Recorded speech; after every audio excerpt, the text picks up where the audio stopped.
Hi, and welcome back to Extra Extra, your LGBTQIA plus news roundup in which I serve you all the tea so that you don't have to do the deep diving yourself. I didn't do a video last week because there was so much awful stuff in the news. All that awful stuff is still there, but it seems the universe has heard my pleas for positive things because there is stuff to balance that out now. I did come up with something when I saw how much awful stuff there was last week, and so this video is kind of a special episode, which I hope you will enjoy.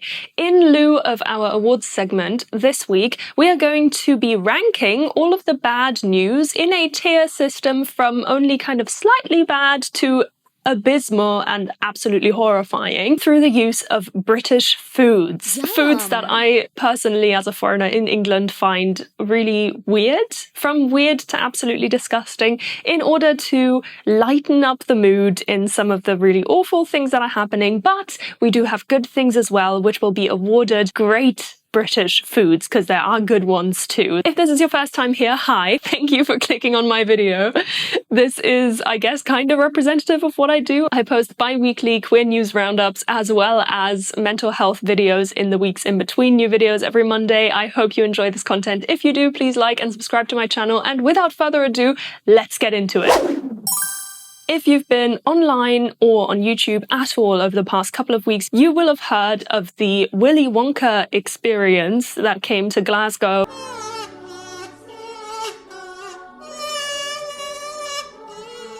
Well, I'm happy to tell you that theatrical productions company Awkward Productions is bringing a spoof production that they call the Glasgow Willy Wonka Experience Quiz and Game Experience to London. This show will star Linus Karp of Diana, the Untold and Untrue Story, Joseph Martin of Gwyneth Goes Skiing, Rob Madge of My Sons Are Queer But What Can You Do, which I talked about in a previous video, I'll link that below as always, and Kate Butch of Drag Race UK. And the show will take place at the Clapham Grand here in London on the 21st of March. This bit of news, I've awarded the British Sweet Quality Streets. It's a collection of different chocolates, kind of like celebrations, and they're colourful and fun, and I thought it was an ironic likening to the lack of quality of the Glasgow Willy Wonka experience. Not wonderful yet. Hannah Gadsby's new comedy special, Gender Agenda, is now available on Netflix and stars 7 other gender queer comedians, namely Jez Tom, Alec, Asha Ward, Chloe Petts, Deanne Smith, Krishna Istha, and Dahlia Bell. One of the demands that Netflix's Trans Employee Resource Group has presented to the company back in 2021 when Dave Chappelle's slightly transphobic comedy special aired was that they invest more in trans-friendly and trans-affirming content, and so seeing this be live is really exciting. I'm personally a huge fan of Hannah Gadsby, and I can't wait to watch. And also being a positive, I have awarded this the British dish Bangers and Mash, which is just sausages with mashed potatoes, but I thought it was fitting seeing as this comedy special has to be a banger. Oh my God! A new Australian YouTube series called My First Time explores positive experiences in Australia's LGBTQIA+ community. The series celebrates the milestones of 10 remarkable queer personalities and shines a light on how nuanced the queer experience is and can be. This series is available on the YouTube channel We Are Pride, with new episodes airing every Saturday until the 20th of April, and I have awarded this Sticky Toffee Pudding, which is my favourite British dessert. It's just delicious and sweet and sticky, and I hope to get stuck into this YouTube series soon.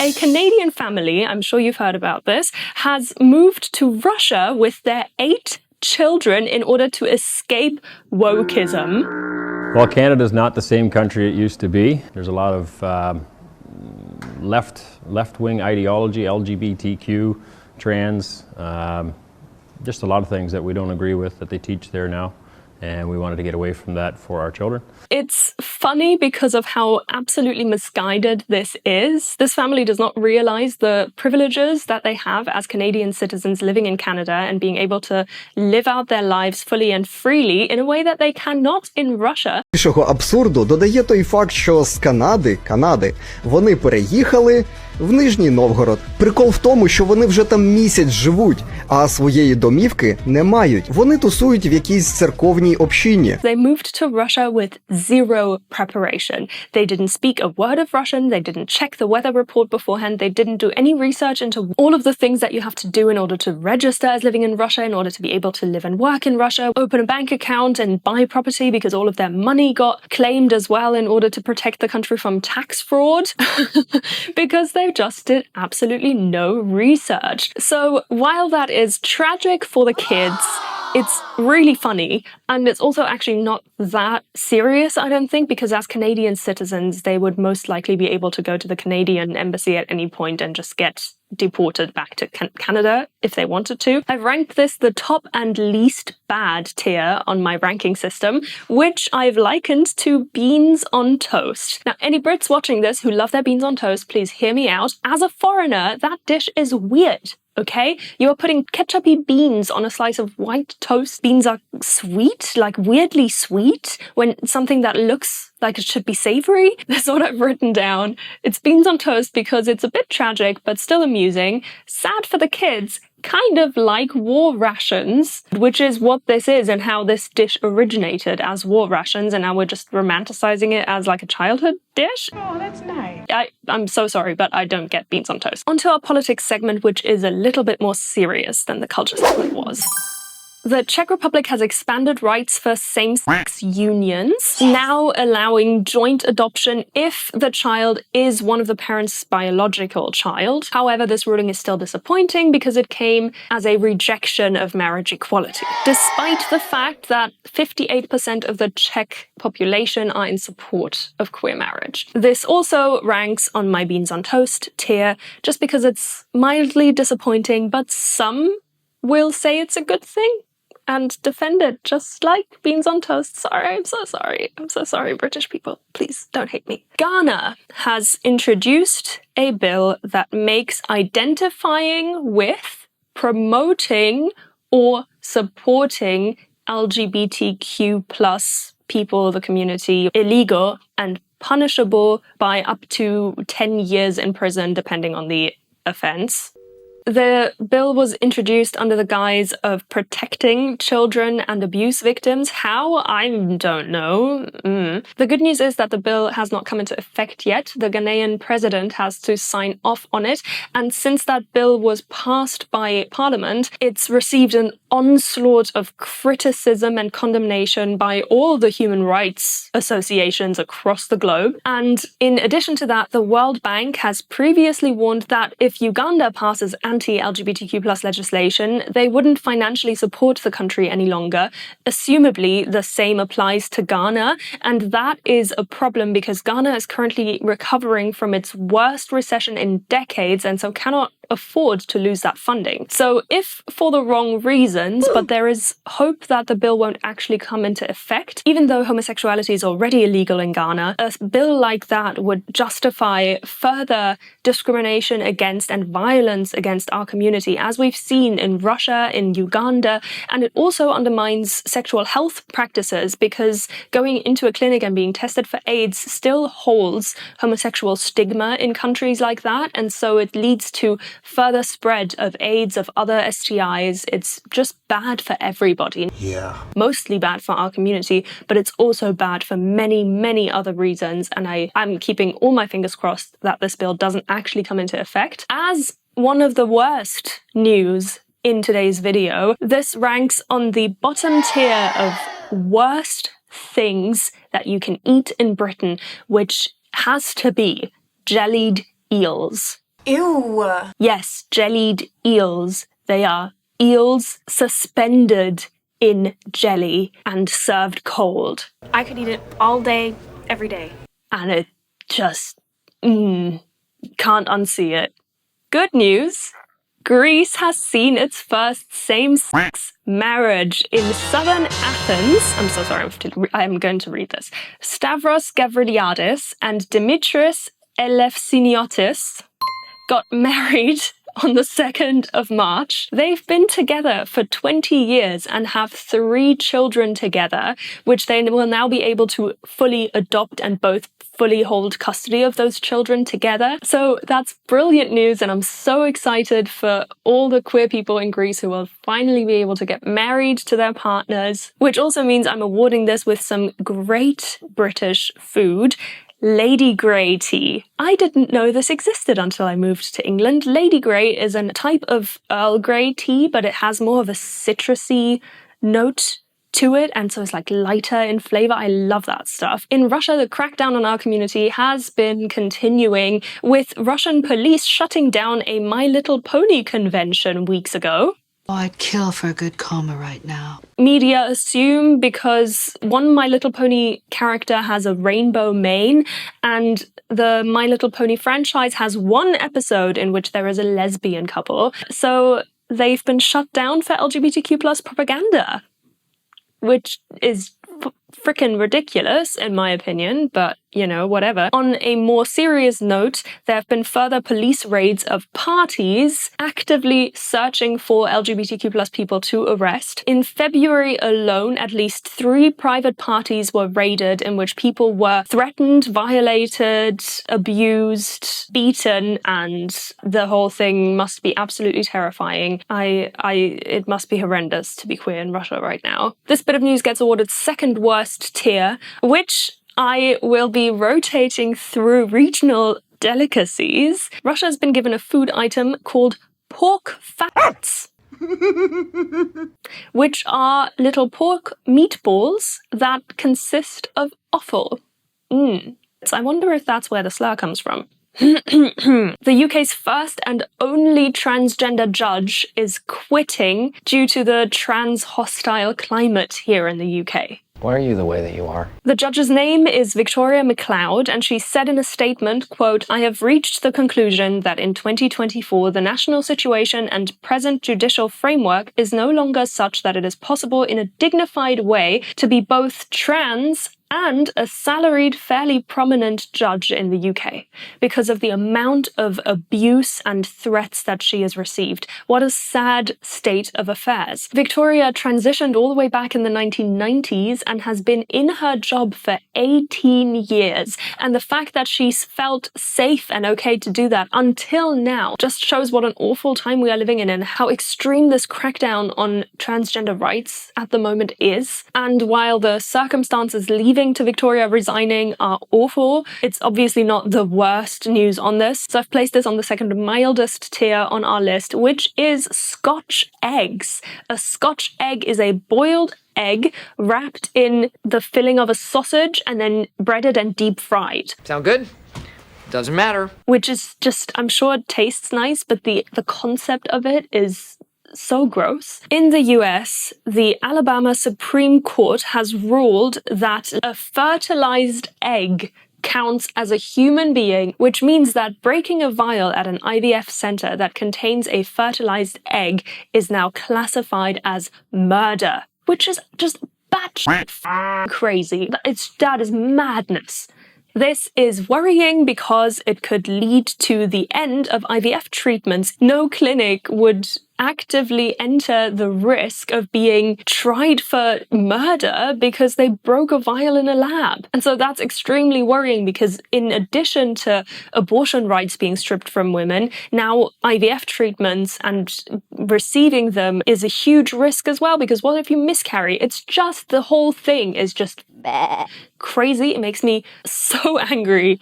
The complete lack of common sense. I'm just trying to figure out why you're sabotaging things. So as this piece of news is as crazy as it is, I have placed it on the 4th tier here with the regional delicacies, this one being likened to something called stargazy pie. It's called stargazy pie because the fish that are put into this pie whole are put in a way that they look up to heaven and can see the stars. They've got some weird stuff here, guys. Staying in the US, the state of Indiana has banned all trans-affirming healthcare for under 18-year-olds. I don't really have to go into more detail about this. We've spoken about other gender-affirming healthcare bans in the US. This is not the first, nor will it likely be the last. And while that is absolutely horrible and will most likely cost lives, because trans people are already the group in the population most at risk of suicidal ideation and also abuse and violence from others, it ranks third on our lovely system of awfulness, which I have awarded black pudding. Black pudding is a type of sausage that is made from animal blood. Yeah. And why anybody would eat that voluntarily, I don't know. Also, disgustingly named pudding. It's not pudding, it's a sausage. Why is everything pudding in this country? Dessert is pudding, as in they say pudding like dessert as a category. Pudding is pudding, like vanilla pudding. And then black pudding is pudding, even though it's not a pudding. And Yorkshire pudding is also a pudding, even though it's not a pudding. Why did you ruin everything? Ending our politics segment with 2 bits of good news, which is lovely. A Texas politician has called out anti-LGBTQ+ Christian nationalist views as being not Christian, which he's absolutely right. Jesus was all about loving your neighbor, loving without prejudice, without judgment, without condition. And what's going on in the US currently and over the last few years in the name of Christ is the complete opposite of Christian values. So I will play you an excerpt of that speech now. Let me be very clear. There is nothing Christian about Christian nationalism. It is the worship of power, and it is a betrayal of Jesus of Nazareth. Jesus never asked us to kill police officers. Jesus never asked us to ban books, silence teachers, or defund schools. Jesus never asked us to control women's bodies. Jesus never asked us to establish a Christian theocracy. All he asked was that we love thy neighbor. We are called to love all of our neighbors. And that is exactly the opposite of what Christian nationalism does in the world. I will award the food together with the next bit because it's still in the US.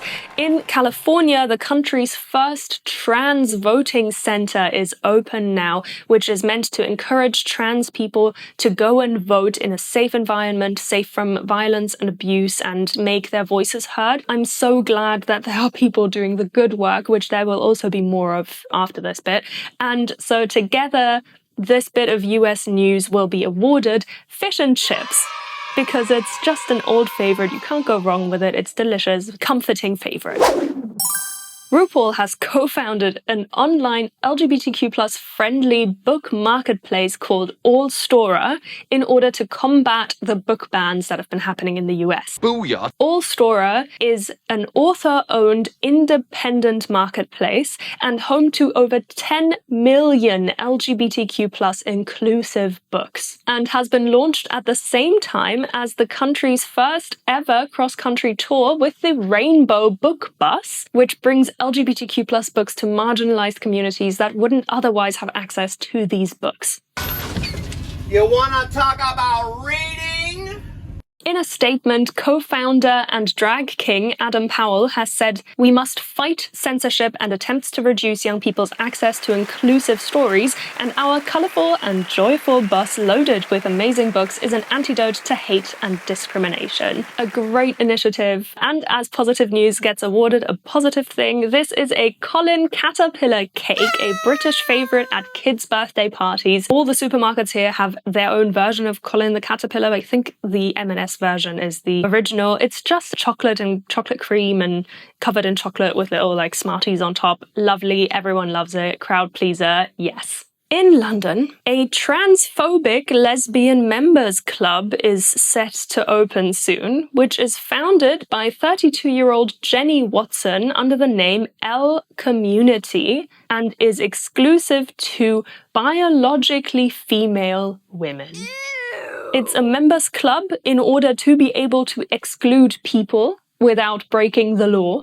Her company has been hosting, quote, no dicks allowed lesbian speed dating events. Let's discuss this creepiness. The transphobic rhetoric is absolutely disgusting. Like, it's totally fine if your preference is to not date transgender people. I'm sure that if that is your preference, the transgender person in question is also happy for you to not date them. Why not just, if it's a speed dating event and there's 1 or 2 trans people, if you're not interested, then don't say that you're interested in them. It's as easy as that. Like, if you don't, no one is forcing you to date them. It's just so bizarre to me to fund an entire organization on the basis of excluding trans people. It ranks on tier 4 with regional delicacies, and I have likened it to something called ham in aspic, which is ham and veggies suspended in this weird jelly-like stuff, which might not seem that bad until you realize that the jelly consists largely of like cooked fish heads and stuff like that. And so, like this business,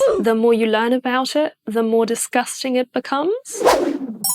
Grace Wilson is Australia's first professional football player to come out as non-binary. The Adelaide United goalkeeper was asked about their gender identity in an interview and has spoken about how affirming it's been to finally be able to use they-them pronouns. Finally hearing people refer to me as they-them, you know, it's this phenomenal euphoric feeling. I have awarded it something called Bubble and Squeak, which I think is like potatoes, cauliflower, onions, cheese. It's like a way to use up your leftover veggies and make it nice. And it's called Bubble and Squeak because the onions and the cheese like bubble and make little like sounds in the oven, I guess. Anything topped with cheese and containing potatoes is delicious. So, a new study has found, staying in Australia for a second, that queer Australians are 3 times more likely to have mental health issues than their cisgender heterosexual peers.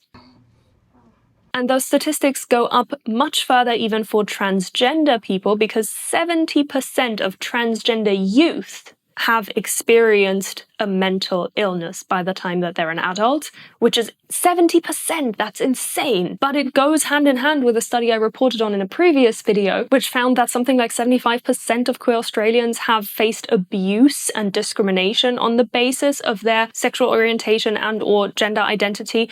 No! So it makes sense that those same people would also struggle with mental health. And someone called Nikki Barth, the CEO of LGBTIQ+ Health Australia, has spoken out in a statement and said, quote, "It's important to recognise that the poor mental health we're seeing is directly related to stigma, prejudice, discrimination and abuse that LGBTQ+ people have experienced and continue to experience." And yeah, absolutely right. And like other things that are bad, but unfortunately not all that surprising, it sits in the middle tier in our system with black pudding. In a historic set of photographs, humpback whales are pictured having intercourse. This is the first time humanity has witnessed humpback whales having sex, and it's 2 males. Yay! I'm always happy reporting on homosexual behavior in nature because it makes it completely impossible to argue against homosexuality in terms of it being unnatural. Homosexual behavior has been proven to be beneficial. Yeah. Because it's not just about reproducing, it's also about relationships, the bonds we form with others, power dynamics. It's all of those things. Many, many animals engage in that behavior for a plethora of reasons, and it's the same with humans. The humpback whales get pancakes with lemon and sugar, which is the traditional way to eat them here in the UK. I had no idea before I moved here. It's not bad. It's not bad.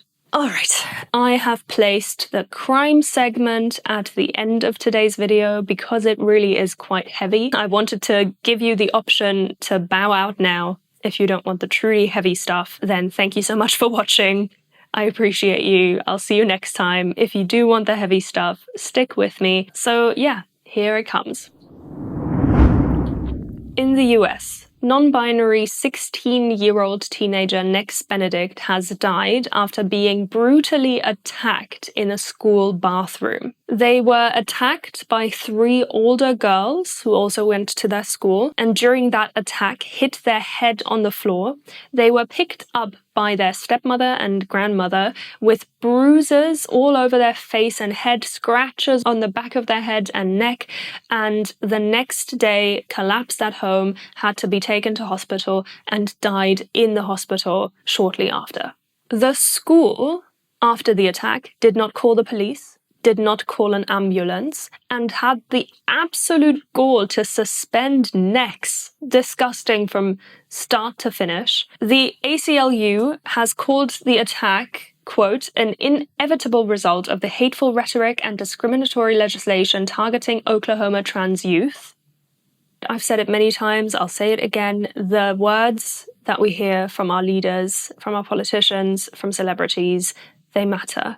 The hateful rhetoric against our community and specifically trans people has real life consequences. And it's so ironic because all trans people want is to exist in peace and live their lives. Never do we see or read in the news that a trans person has attacked and killed a heterosexual cis person. It's always the other way around. It's always targeting, violating, harassing, and killing trans people, and yet painting this picture that trans people are the abuser or are the enemy, the thing to be feared. It's just disgusting. Since this happened, Freedom Oklahoma has shared memories of Nex Benedict from people who knew them. They described the 16-year-old as unfailingly kind, always searched for the best in people, a lover of rock music and cats, The Walking Dead, and playing Minecraft, drawing and reading, and they were a straight A student with a 4.0 average. Since this happened, there have been vigils all over the US in memory of Nex, and students and alumni from Nex's school have staged a walkout and protest in memory of Nex.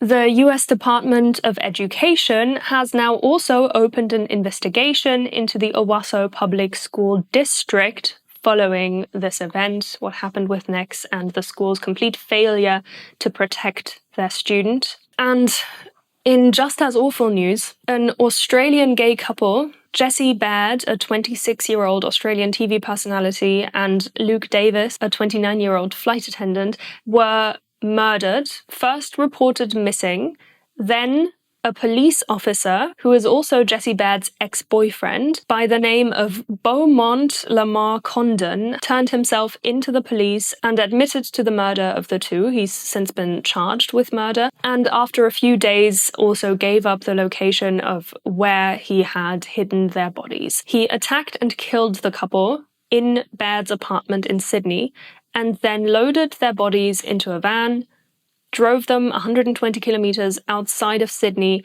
and left them in a rural area in surfboard bags. The bodies have since been found and confirmed to be the couple's, and this case is, of course, not a result of anti-LGBT rhetoric, but even so, absolutely horrifying. And I want to stress at this point that in pretty much every one of these videos, I have to report on someone in our community being murdered. I knew before starting the series that these things were happening. I don't think I was aware of the frequency with which they were happening and the amount of people that die every day for being queer that we don't even hear about because that happens in Yemen and Iran and Russia, and they obviously won't share that with the world. So the cases that we hear about and learn about through the news are such a small portion of the true number of queer people who die for being queer, one way or another. It's important to talk about, but it's also not easy to talk about, and I know not easy to hear and read about, so thank you for being here. And yeah, that's it for this week's video. I hope that me likening some of the bad stuff to gross British foods gave you reason to squirm at something other than the terrible news. I hope it made you laugh. If you're British, I hope it didn't offend you too badly. If you do like your beans on toast, I get it. That's why it was top of the tier list for being kind of weird. I get it. It's fine. I don't get it. That's the whole point. I don't get it. I'm so sorry. Thank you for watching this video. I hope if you liked this content, like and subscribe to my channel, and I'll see you here next time. Bye.